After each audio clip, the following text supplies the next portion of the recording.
La Bible a dit quelque chose de vraiment intéressant.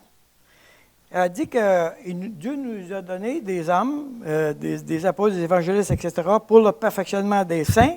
Mais au verset 13, ça dit « Jusqu'à ce que nous soyons parvenus à l'unité de la foi, de la connaissance de Dieu, à l'état d'homme fait, à la stature parfaite de Christ. » La Bible elle nous enligne vers la maturité. Elle dit qu'il y a quelque chose à développer qui va faire qu'on va développer la maturité dans nos vies personnelles. Cette impulsivité-là, on peut la reconnaître de plusieurs manières et ce manque de maturité-là, on peut l'identifier de plusieurs manières.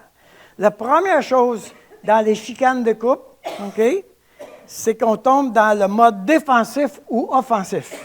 C'est-à-dire que soit qu'on s'auto-justifie, soit qu'on accuse. Misère! Qu'est-ce que je vous disais? Le même conflit, le même scénario, on remplit les blancs.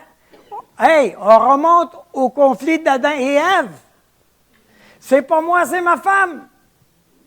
Moi, j'étais correct, c'est ma femme. Et la femme a dit, non, c'est Satan. C'est fou, là. On n'a rien changé depuis tant d'années. Dans les chicanes, une chose que je fais, je vais l'expliquer un peu plus loin, une chose que je fais avec les couples, c'est que je m'assois avec eux, puis je leur ai donné un outil, là, puis je leur demande d'utiliser l'outil.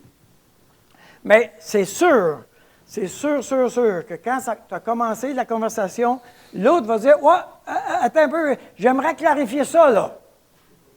Ça n'a pas été clair. Comment elle dit ça, là? C'est pas tout à fait ça. Puis j'aimerais ça clarifier, ça. » Et puis, regarde l'affaire, là. Regarde, tu le vois, là? Regarde comment elle parle encore.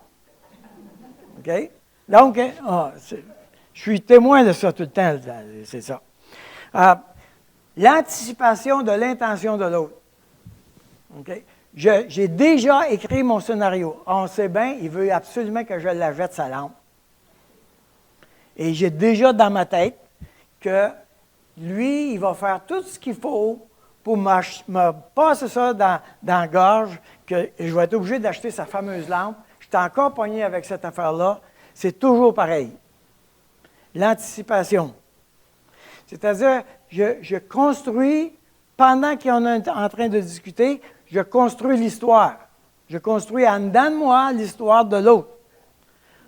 Nos propres forteresses, alors, c'est tous les problèmes chroniques du passé qui n'ont pas été résolus dans notre vie personnelle.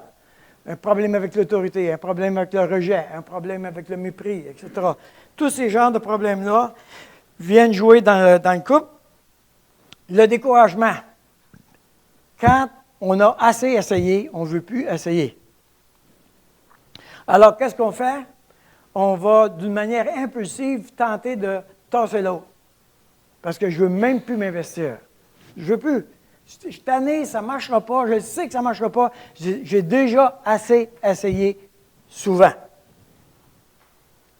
Et il y a un découragement qui s'est installé. J'ai perdu espoir que ça pourra changer. Et enfin, la rage. La colère, je suis enragé permanent avec l'autre.